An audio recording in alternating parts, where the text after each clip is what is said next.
Welcome to this educational presentation entitled Sports Concussion, One Family's Diagnostic Journey.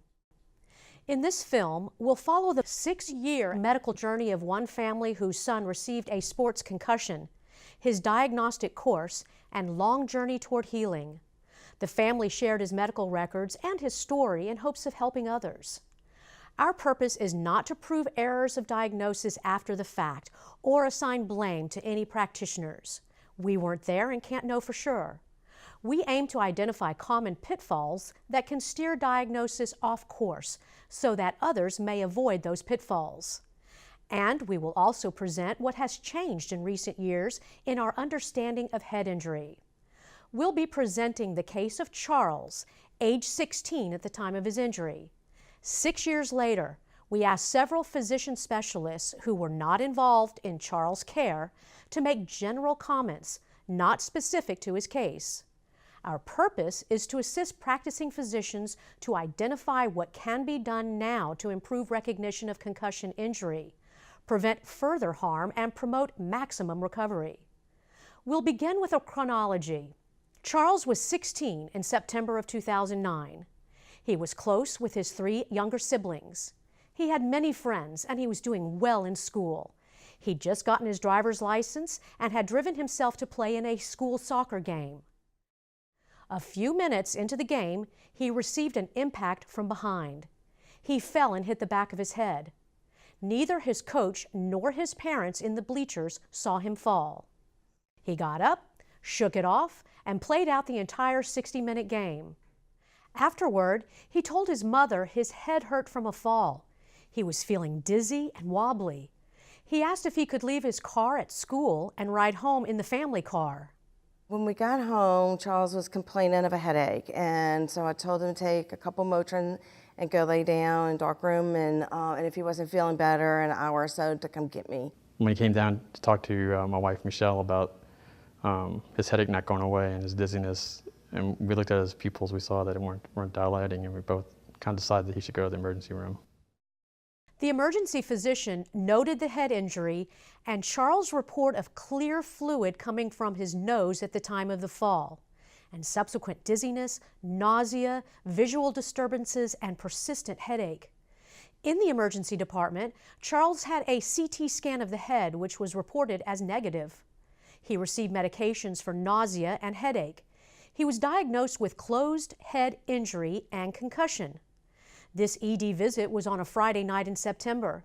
His parents recalled being instructed by the physician to keep him quiet over the weekend, and that if he was feeling better, he could return to school and sports activities on Monday. The written discharge instructions said he should follow up with his PCP and could return to playing sports the next day. Charles returned to school on Monday, but didn't drive his car or attend PE class right away. But 2 weeks after the injury, he had returned to full activities, including PE and soccer practice, which included header drills. That means that you hit the ball with your head to the partner hits it back, and you just keep going until they blow the whistle. And it's usually about 5 minutes of going back and forth, hitting the ball with your head. At about the same time he returned to soccer practice, Charles developed cold or flu symptoms, headaches, and profound exhaustion. He went to bed and stayed there. His parents assumed he had recovered from the head injury and did not connect his symptoms with it. When Charles did not get better, they took him to see his family doctor, who was unaware of the head injury. She noted cough, sore throat, and nasal congestion, weight loss, and the fact that Charles was unable to attend school. She diagnosed a viral illness, prescribed azithromycin, albuterol inhaler, rest, and fluids. After a few more days, Charles still did not improve. He went back to the PCP and was tested for mono. The PCP also ordered chest x-rays and a CBC. Everything was negative. According to his parents, Charles was sleeping up to 20 hours per day at this time. After another 2 weeks, Charles was still home from school and still spending most of his time in bed. The PCP suspected Epstein-Barr, CMV, or some other infection. She referred Charles to an infectious disease specialist who performed blood tests, but the tests were all negative. 8 weeks after the head injury, the PCP learned about the head injury for the first time from the mother. She then ordered an MRI of the brain, but the MRI was negative. Charles was noted to be sleeping about 16 hours a day at this time. By 11 weeks after the injury, Charles had missed most of the fall semester at school. His PCP noted he was depressed and sick, had a headache, and slept most of the day. She diagnosed him with depression and prescribed an antidepressant, Midrin for headache, and physical therapy. At the end of January, 4 months post-injury, Charles returned to school for the new semester and even tried to play rugby. He found it difficult to concentrate and couldn't take his science and math courses. He took only English and 2 other academic classes. He'd come home and he'd sleep. From the time he got home like around 2:30, and we'd eat like around 6:30, 7-ish. And he would get up at that point, eat dinner, do his homework, and go back to bed until he was ready for school in the morning. In February, 4.5 months post-injury, the PCP noted his continued sleeping disturbance and persistent headaches since the injury in September. She advised no sports till the headaches resolved and also advised better sleep hygiene. Since Charles did not want to go to physical therapy, the PCP suggested he might want to try acupuncture. After 3 sessions of acupuncture, Charles said he thought it helped his headache. Charles began to slowly improve throughout the spring semester, and the family was hopeful this was the end of it. However, this was not to be. At the end of May, he and his parents and 3 younger siblings took a cross-country flight to attend a family wedding. His symptoms came back. He was nauseated and vomited. His sleep problems returned as bad as ever, and he spent much of the trip in bed. Upon his return home, the PCP noted increased depression, anxiety, and social withdrawal. She increased Charles's antidepressant medications and ordered a consultation with a psychologist. Charles went to see the psychologist. Upon examining him, the psychologist noted depression and wide mood swings. He made a number of changes to the antidepressant regimen over many weeks. He ordered a neurotransmitter test, a hormone test, and recommended a consultation to a neurologist and a naturopath. It was now 10 months post-injury. In July, there was a second family wedding across country. Charles asked not to go, begged not to go, but his parents were afraid to leave him home alone, so the whole family boarded another flight. This time, his symptoms returned harder and faster. The whole flight, his head was killing him. He started complaining right away that he was having these huge headaches. When we got to the town we were going to, he immediately was like isolating himself, going to the room, but also he ended up having these jitters. He was shaking. Like his legs couldn't stop shaking, his hands couldn't stop shaking. In addition to the tremors and severe headaches, Charles was also experiencing sound and light sensitivity. We actually entertained thoughts of just driving him back to where we lived, across country. Again, we talked to some doctors. Should we do this? Is the flight going to be an issue? But they kept telling us no, it shouldn't be. You can fly him back. So we did. When we got back to our hometown, it was Charles took a really steep downturn at that point. Upon his return home, Charles was worse than ever before. He had extremely slow mental processing and difficulty focusing. He went into social withdrawal. He retreated to his bedroom, locked the door, and turned out the lights. He didn't make eye contact and only engaged with his family or doctors when necessary. He begged to be left alone. Then he started saying he didn't want his friends over. And he would look at me and he'd say, just as serious as could be, with like these pleading eyes, don't let my friends come over, don't want them to see me like this. 11 months post-head injury, Charles was referred to a neurologist. The neurologist ordered numerous blood tests which turned out normal, except for a low vitamin D. Charles underwent a waking and sleeping EEG. Physical therapy was consulted for the headaches. Lamotrigine was started in addition to the antidepressant. The parents asked the neurologist if the head injury could be causing these symptoms.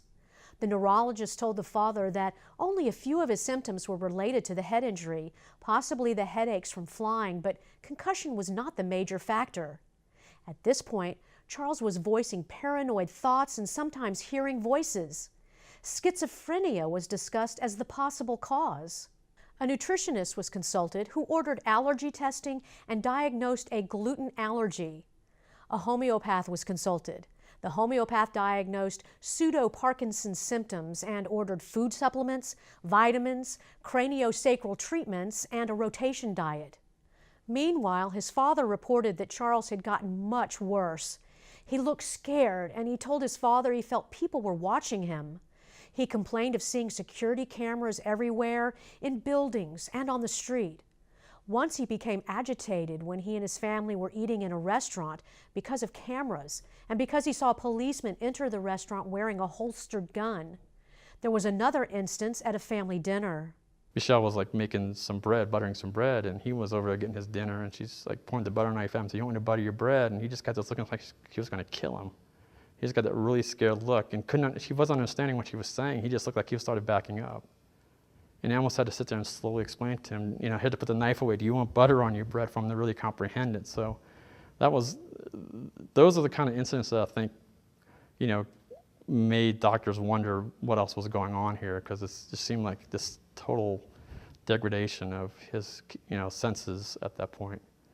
Charles told his mother that she focused too much on his head injury and asked her not to keep bringing it up at doctor's visits. He voiced great fear at what was happening to him.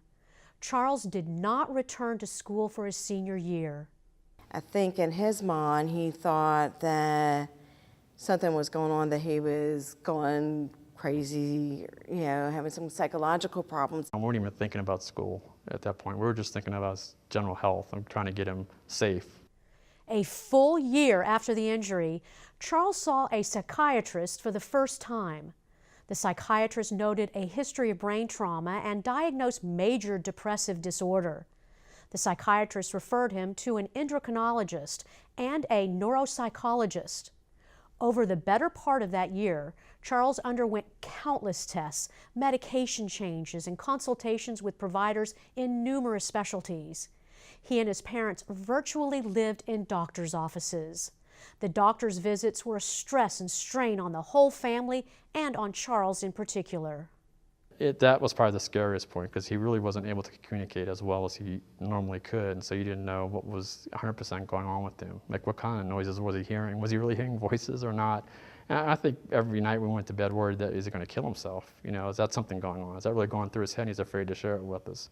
I think for months, probably almost a year, we just worried about that.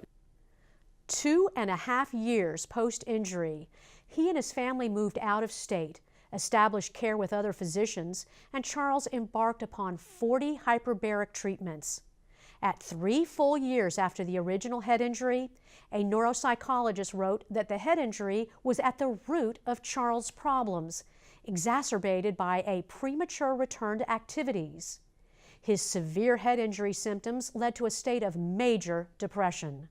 The number and doses of his psychotropic medications were gradually reduced. He was on very high doses of all this stuff. He was a lot of them, they'd keep give him higher and higher doses, and they say, this is going to really have an effect, and it would come back and there's no effect. And it's like they got to recognize that, this medicine's not helping at this point. Then the problem was we weren't sure whether it was just more damage from the head injury or just not dealing with it right, or was it because he was on these medicines combined with the head injury having side effects. But when we started pulling him off the medicines and doing some other treatments, he started getting a lot better. And again, I think it was mainly due to the treatments, and I think the medicine may have some minor side effects, but you never know at that point. You wonder. Over the 3rd, 4th, and 5th years post-injury, Charles gradually improved on a curve that accelerated in the 4th year and really took off in the 5th. We may never know if this improvement was due to the passage of time, the hyperbarics, lifting the fog of psychotropics, or the brain growth and development typical of late adolescence, or all of the above. In 2014, 5 years post-injury, he resumed driving a car and passed his GED test. In 2015, at 22 years of age, despite persistent sleep problems and unwanted weight gain due to the antidepressants, he's finally returned to a mostly normal state. He attends a junior college, gets A's in his math courses, tells jokes, surfs the internet, plays basketball, and socializes with old friends. He doesn't remember much about his lowest period post-injury. He agreed to his records being shared and his family being interviewed for this film in the hopes it would help other people with head injury. Since 2009, concussion has increasingly been in the public eye due to the professional football players' claims against the NFL and soldiers' brain injuries from explosives. In 2013, the Institute of Medicine's expert panel reported that little is known about how to prevent, diagnose, or manage concussive head injury. And yet, every day physicians are charged with doing so. Charles's story appears on the surface to be the story of mistaking a head injury for depression, involving many practitioners in many specialties over a long period of time. But it wasn't quite that simple. There were many confounding factors, diagnostic pitfalls, and a lot has been learned about head injury in the meantime. So let's take these factors apart one by one. We talked with Dr. Aaron Carlin, a physical medicine doctor and head injury expert. We asked him to explain first, what is concussion and what is known about it today? We've learned a lot about concussions in the past 10 or 15 years so that we treat them very differently than when I was a child. It's a type of traumatic brain injury, so a brain injury induced from a trauma, either a direct hit to the head or a hit to the body, and then that force can be transmitted through the neck to the brain, injuring the brain. We've learned that you don't have to be knocked out to have a concussion. Less than 20% of concussions are associated with loss of consciousness. So that old adage is a misnomer at this point. The analogy that I use frequently about what a concussion is an old-time telephone switchboard operator. That individual who's got to put in the different pegs to connect to different phone calls. And the idea is that someone came to that person's telephone switchboard with a baseball bat and hit it, and a bunch of pegs get knocked out. And however long it takes that telephone switchboard operator to put all those pegs back in, put them in the right holes, and to have them stay is how long it takes for that brain to heal. So you can imagine then that no two concussions are going to be alike. It depends on what pegs get knocked out, how many pegs get knocked out, and how quickly that individual's operator is functioning to put those pegs back in the first place. So those pegs then correspond to the different signs and symptoms that we see with concussions, and they generally come in about 4 groups. First are physical signs and symptoms: headaches, nausea, vomiting, lightheadedness, dizziness, light hurting your eyes, sound hurting your head, vision changes, neck pain, balance problems, ringing in the ears, things like that. Next group that I tend to look at are cognitive changes: trouble with memory, trouble with math, trouble with word finding, slowed reaction time, slowed processing speed, difficulty maintaining focus, attention, concentration, feeling mentally foggy or slow. Next group of changes is going to be sleep disruption. Your brain's in charge of when you're awake and when you're asleep. So these can be individuals who are normally good sleepers all of a sudden having trouble falling asleep, or falling asleep fine but waking up multiple times through the night, or the exact opposite. Tired all the time, excessively fatigued, taking daytime naps, sleeping 12, 14, 16 hours a day. And the last group that we tend to look at are emotional changes, because your brain's in charge of your emotions as well. So these are kids or adults that are normally pretty even keel, and all of a sudden happy, sad, angry, glad, crying for no reason, excessively irritable, short fuse, snapping at people that they normally wouldn't, or the exact opposite, flat, withdrawn, robotic. So those are the signs and symptoms that we're looking for with a concussion. They can be seen immediately after a hit to the head or the body, or they can come on 24, 48, sometimes even a couple more days after the fact. For Charles, the CT of his head in the ER and later the MRI were both negative. Should that have been reassuring? CAT scans are used frequently in the emergency room in evaluation of individuals with closed head injuries, which I would say is unfortunate. The analogy that I use, if you remember, about the concussion is the old-time telephone switchboard operator and someone coming by and hitting that switchboard and the pegs being knocked out. Well, a CAT scan or an MRI basically just takes a picture of that switchboard. So if you took a picture of that switchboard before and after it got hit, the switchboard would look identical. You wouldn't see any changes to that switchboard whatsoever. The important thing with a concussion is that a concussion is a functional disturbance to the brain. It's not actually an injury to the brain parenchyma or the brain tissue itself. That can happen with certain types of cerebral contusions or other bleeds that you might see on the brain, and in that case, CAT scan and MRI can be very helpful, but that is certainly less than 1% of the time. The unfortunate piece is that a number of these individuals that come through the emergency rooms and get CAT scans are being irradiated. And that's a good amount of radiation from the CAT scan. It seems the disruption of those neural connections is essentially invisible with our current imaging technology. So if CT is not appropriate for sports concussion, when is it appropriate? So in general, we reserve the use of imaging in individuals who are involved in high speed or high velocity motor vehicle collisions, things that we're going to be concerned about, a skull fracture or potentially an intracranial bleed, but more for skull fracture, or in individuals who are having persisting symptoms. Those generally in my practice that are having symptoms beyond 6 weeks or longer. One of the other potential problems with using a CAT scan that I've seen, unfortunately, is that with a normal CAT scan, which again has very limited value when it comes to concussions, practitioners, physicians, but even coaches and parents will hear that the CAT scan was normal, oh, my child must not have had a concussion, and can get sent back prematurely even though they're still having continued symptoms. What about the clear fluid coming from Charles's nose immediately after the injury? Was it cerebrospinal fluid? If so, wouldn't that signify a structural injury that should have been picked up on imaging? We asked emergency medicine physician Keith Van Meter about the significance of fluid from the nose in head injury.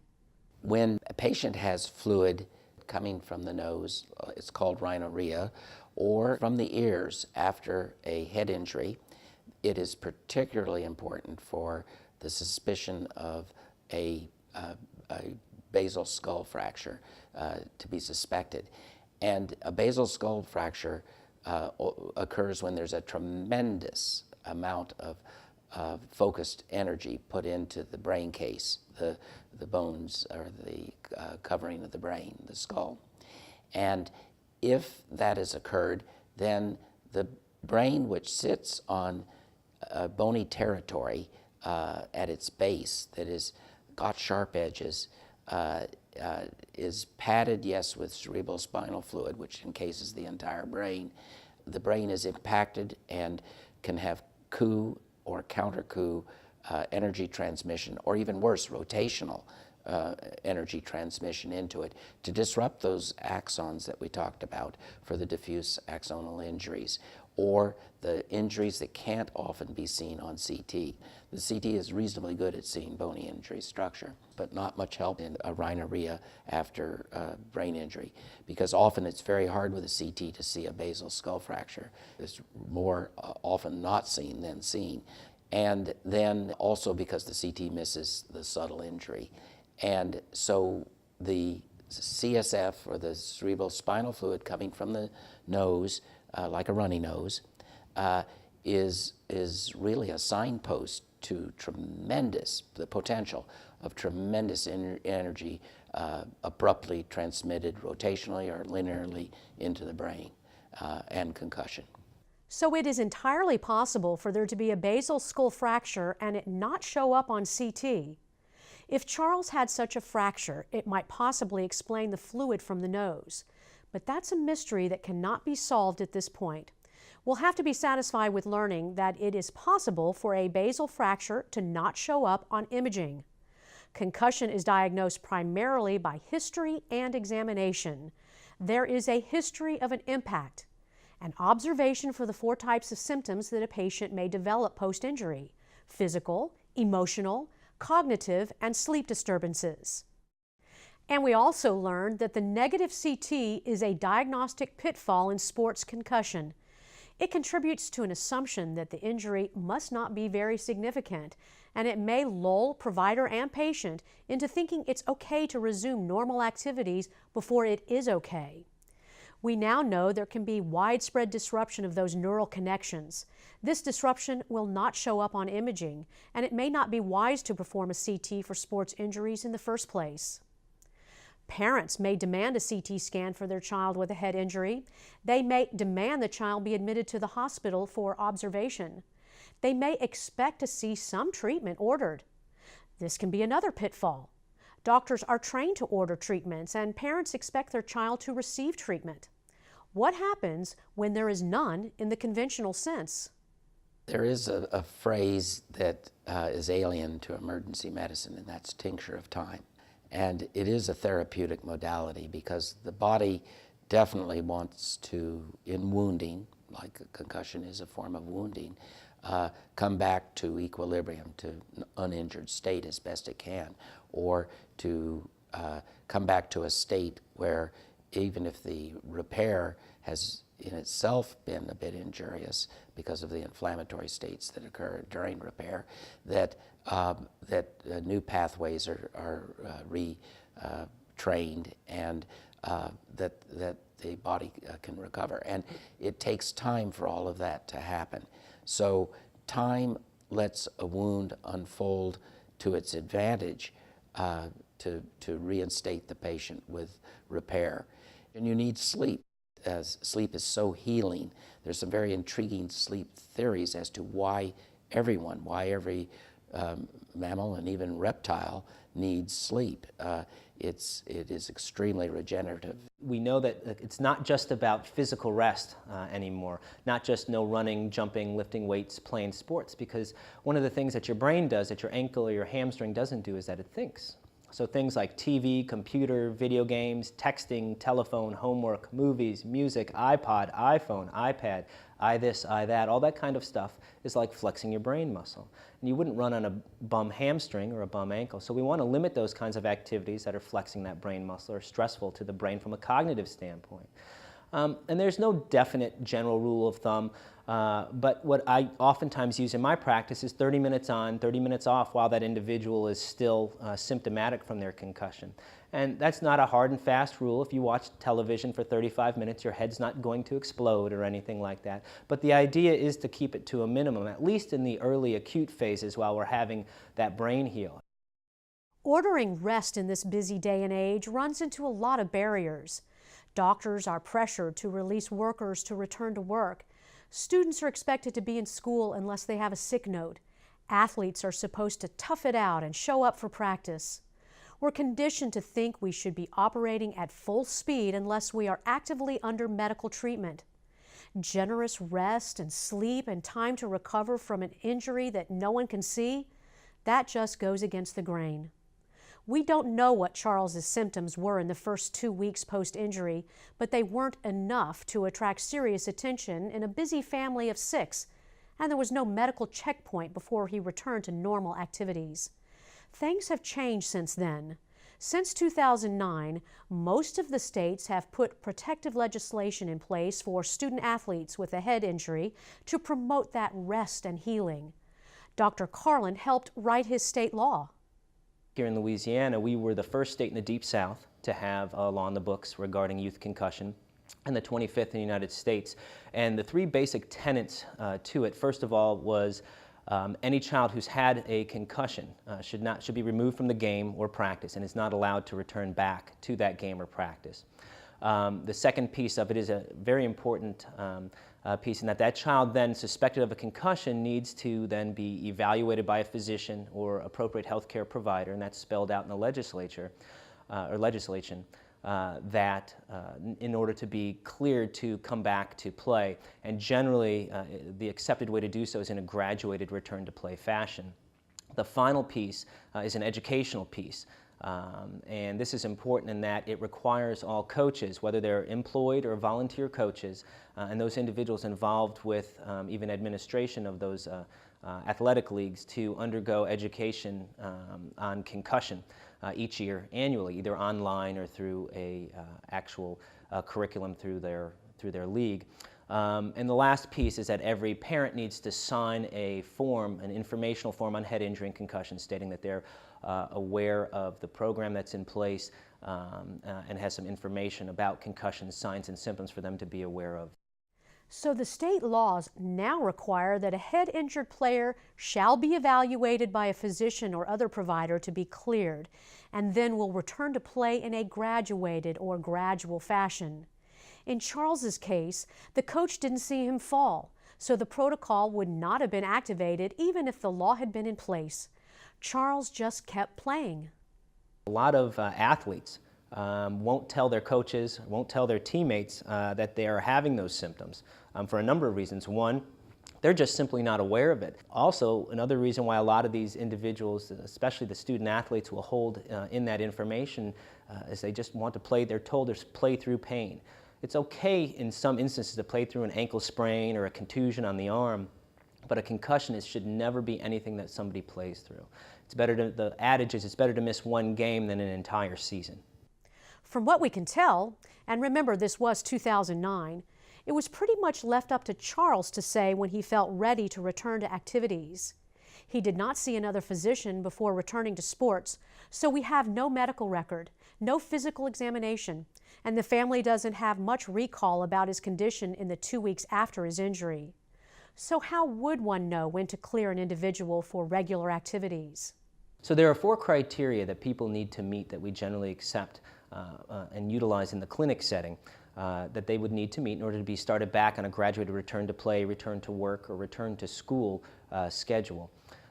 First and foremost, we'd like them to be 100% back to their pre-injury, pre-concussion baseline in terms of any kind of concussion-related symptoms that they may have been complaining of after their head injury. Next, we like to see a completely normal neurologic examination in the office. We also incorporate vestibular or balance testing, which we'd like to see at a norm as well. And then finally, we will utilize neurocognitive testing, either paper and pen or computerized neurocognitive testing to look at that individual, and we'd like to see them either back to a pre-injury baseline, if we have that for comparison, or at least within age-adjusted norms. After that, you begin that graduated return to play. Going back to school and doing light aerobic conditioning for 30 minutes a day is the first step. Next step after that is full aerobic conditioning, doing some non-contact position drills, throwing, catching, shooting hoops, kicking a soccer ball, hitting a tennis ball, things like that. That can be done at home, or that can be done under the guidance of an athletic trainer or your coach at practice. The next step after that is doing a full non-contact practice and then including some resistance strength training activities. We hold off on strength training until a little bit later, not because we're trying to get them back into shape, but actually that's harder on your brain.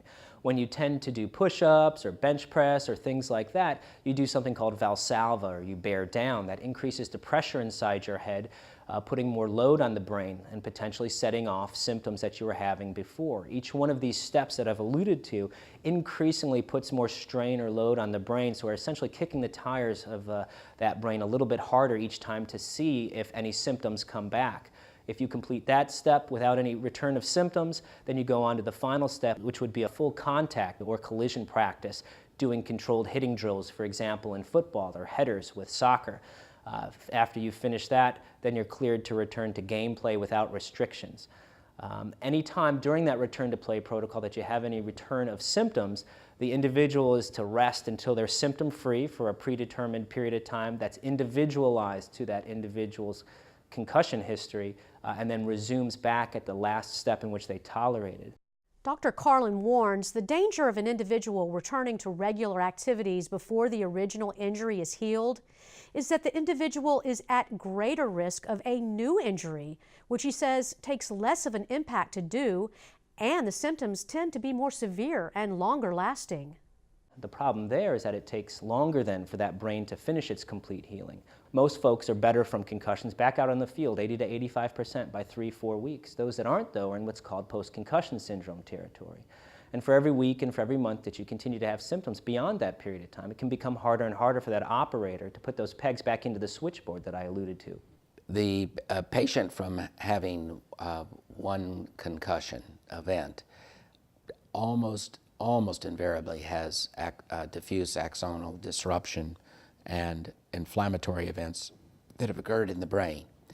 And if they have not settled down over a healing period, and often now it's felt to be about 10 days, but sometimes it can be much longer on the severity of the injury.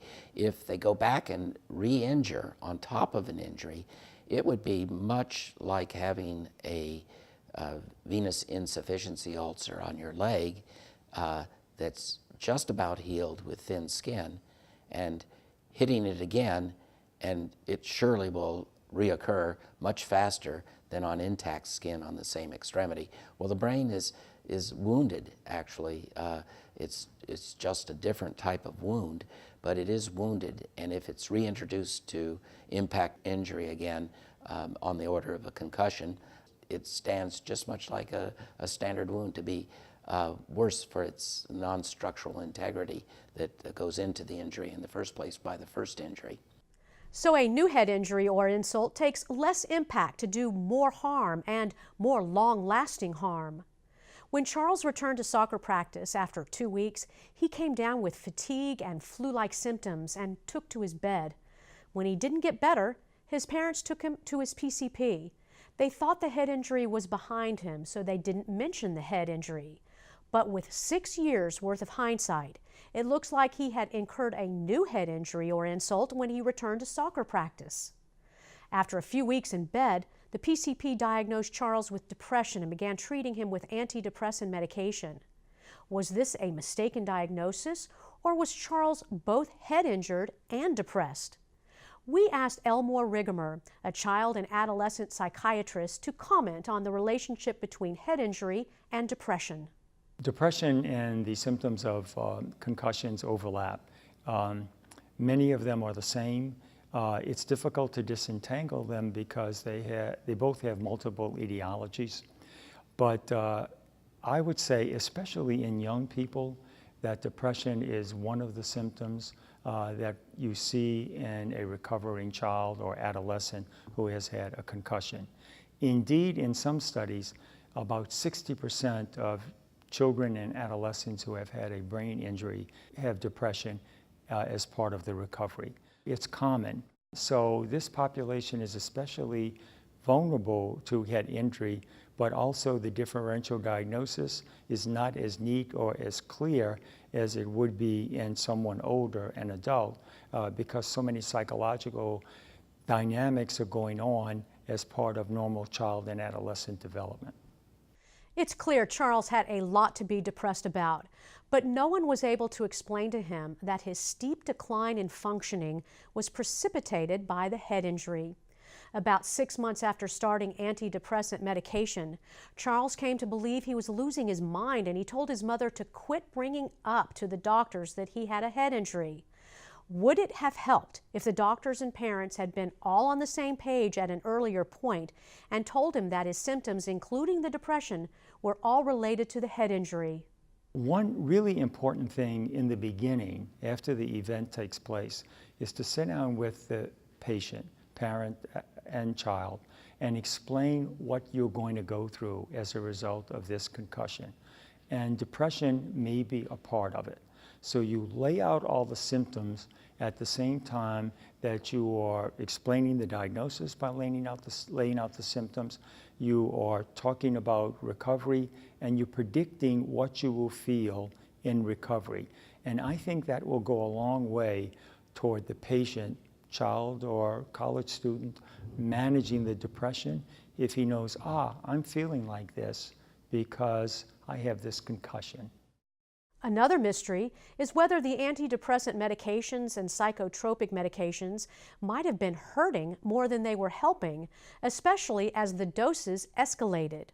Or was it necessary and appropriate to double down on them as Charles' symptoms became worse? In considering whether to prescribe psychoactive medications in a person who has had a traumatic brain injury, there are a lot of factors that one should take into account. First of all, has the individual had a previous history of a mood disorder or any kind of psychiatric problem? And also, is there a family history of a mood disorder? With most of these, we're talking about depression. So is there an individual or personal history of a mood disorder? Secondly, what does the patient think about his feelings or her feelings? What do they understand about this depression? Have they had appropriate education about the syndrome? And do they understand that depression is to be expected as part of the recovery from this injury? Because I believe that in itself, that type of anticipatory guidance can be very helpful. If I were prescribing an antidepressant, a selective serotonin reuptake inhibitor, I would choose one with a short life rather than a longer life. I would go slow and go low in administering the medication. I'd start at a low dose and proceed up quite slowly, gradually. These medications come with some side effects, which are oftentimes not pleasant, and the side effects are a reason why people quit the medication prematurely. Again, everything that I'm doing, I would want to explain to the patient, adolescent, adult, even child, what I'm doing, why I'm doing it, what they think about it. And that helps, I think, strengthen the therapeutic alliance and guarantees a better chance at compliance. Another mystery is the air travel. Charles' symptoms got worse when he made his first cross-country flight. He went back to his previous low point. Upon taking the second trip, he actually got worse than he had ever been.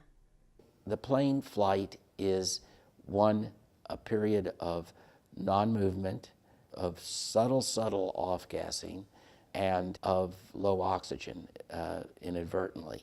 And not in everyone, but in some brain-injured patients, it actually is enough of a stress to put them into demonstrable symptomatology of some kind. If it isn't looked for, it'll never be seen.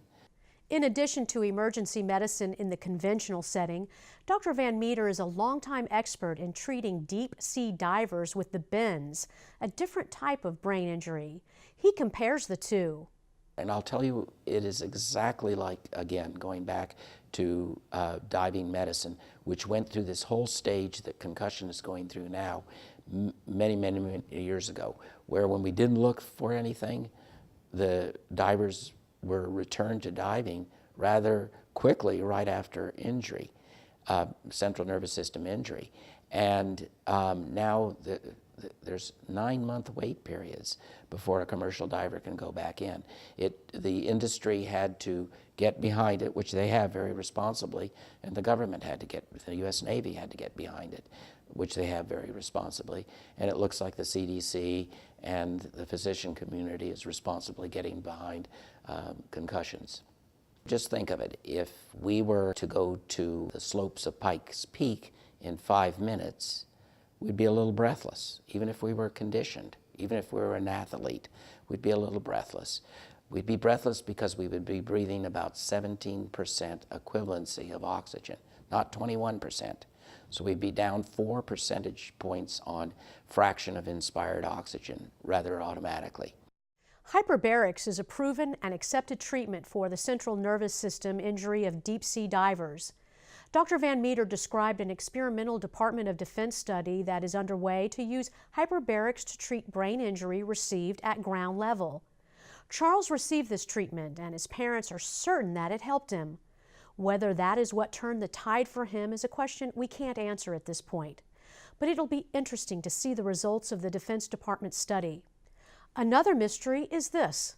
In stroke and many head injuries, the rule of thumb is that the improvement you see after 1 year is about as much as you'll get. How did Charles make so much improvement in the 3rd and especially the 4th and 5th years post-injury? Was it related to his young age? One of the analogies that I like to use about the importance of managing concussions in this younger population being what we have found to be more potentially vulnerable to the effects of a concussion, is that their brain is normally developing. Well, when they have a concussion and a brain injury, it's sort of like the pause button has been pressed on their brain's development in a way. And as a result, they may not move forward with brain development as quickly as they normally would because their brain is focusing upon healing. So our goal as the physicians taking care of those individuals is to get them symptom-free as quickly as possible so that that pause button could be put back on play. Charles and his family are very relieved and happy that his pause button was released and his brain development was able to resume. They feel this happened when they finally got to head injury specialists. So when should a patient be referred to a head injury specialist? Generally, what I'll recommend to other practicing physicians is doing so after that patient's symptoms have been lasting for more than a week or 2. Certainly, if you don't feel comfortable managing a concussion and feel that you can get that individual back to sport, back to work, back to school quickly, there's no shame in sending them to the concussion specialist in the acute phase in that first 1 to 2 weeks. In an individual whose symptoms are lasting beyond that period of time, I would recommend, though, sending them to a concussion specialist, as if you remember, 80 to 90% of individuals are going to have full resolution of their symptoms by 10 to 14 days if they're simply just rested. Charles saw many specialists along the way. It seems that head injury is not a specialty of its own. It's seen by many specialties. How can one refer to a head injury specialist specifically? The physician specialties that tend to take care of patients with concussions fall under a few categories. Physical medicine and rehabilitation and neurology both have extensive training in traumatic brain injury, including concussion. Both of those subspecialties also have potential involvement in additional fellowship training, such as a sports neurology fellowship or primary care sports medicine fellowship. In both cases, getting additional sports medicine training and specialized concussion training thereabouts. Both also have specialized traumatic brain injury certification within their subspecialties. Primary care sports medicine is another subspecialty in general, and I had alluded to that before. This involves primary care physicians, emergency room physicians, and also physical medicine and rehabilitation that do additional fellowship training in sports medicine that would include concussion management. Some orthopedic physicians that do a sports medicine fellowship may get training in concussion management, as can neurosurgeons. Dr. Carlin says in addition to physicians, neuropsychologists are an important piece of a multidisciplinary approach to managing concussions, especially from the cognitive and emotional psychological aspects. Referral to a neuropsychologist can be extremely helpful, especially in an individual with post-concussion syndrome and persisting symptoms affecting schooling, emotionality, and such. Another thing to keep in mind, though, is that one should not assume that just because the physician is a neurologist or a physiatrist or even a psychologist, psychiatrist, or neuropsychologist, that they have extensive training in concussions. That's something that is a niche within those subspecialties, and not all neurologists and PM&R doctors and sports medicine physicians are created equal when it comes to concussion management. So when sending a patient to someone for concussion management, you really want to do your due diligence to make sure that you're looking for someone with a concussion management specialty and experience. Today, there are new developments on the horizon that will further advance the diagnosis and management of head injury. There's potential thoughts of using functional MRI, PET scans, or even a blood test looking at a specific protein that's elevated in the brain after brain trauma as potential aids for diagnosis of concussion. Finally, in terms of treatment for concussion, we're looking at a number of new rehabilitative principles or protocols, looking at vestibular or balance rehab, neuroocular rehab. Sometimes we find that the neuroocular system is actually off in the individuals with concussions that cause persisting balance or persisting visual disturbance and headaches. We're also looking at other types of treatments for emotionality and the like. Unfortunately, the still basic paradigms of relative activity restrictions, emphasizing both physical and cognitive rest to a certain degree initially, and then initiating a graduated return to play schedule over time, is the treatment protocol. With all the benefit of hindsight and what has been learned in the meantime, it now appears Charles suffered a total of 4 head injuries or insults to the brain. 3 of them went unrecognized. The first was in the soccer game and may have included a basal skull fracture. The second occurred when he returned to soccer practice before the first injury had healed, causing him to suffer a more serious and longer-lasting brain injury. 8 months later, just when he was finally getting better, the third injury or insult occurred. The cross-country air travel brought his symptoms and functioning back to his previous lowest point. The fourth was the subsequent flight that immediately precipitated new and worse symptoms than Charles had ever had. At no time during that first year had he ever healed. He never returned to that baseline that permits a graduated return to normal activities. His physicians were all aware of the initial concussion, but assumed he had recovered from it. Depression came to be accepted as the sole explanation for his symptoms of sleeping long hours, continued headaches, and isolating himself in his room for many months. Subsequent providers in every specialty appeared to accept and double down on depression as the sole explanation, even as they noted a history of head injury. No one advised against flying because hardly anyone then, and not many now, are aware that some head-injured individuals can be harmed by air travel. It appears in retrospect that Charles was one of those individuals. Charles's mother is an occupational therapist who sought out extra training in head injury. Despite having her concerns dismissed, she never stopped bringing up to the physicians that Charles's symptoms all began with a head injury. 2.5 years after the injury, Charles was still in bed in a darkened room. At that point, the whole family pulled up stakes and moved across the country by train to seek new care for him. Fortunately, over time, his pegs were gradually put back in the switchboard. His pause button was lifted, and his brain development resumed. It's a tribute to him and all his family members that he has finally made the long journey back to healing and recovery. We thank the physicians who offered their comments, and especially Charles and his family for their generosity in telling their story. We'd like to direct your attention to the bibliography that will provide clinical practice guidelines on head injury from different specialties, plus patient education resources. This concludes our presentation. We hope it's of use to you in your practice. Please assist us in improving our educational program by providing your feedback in the evaluation that follows. Thank you.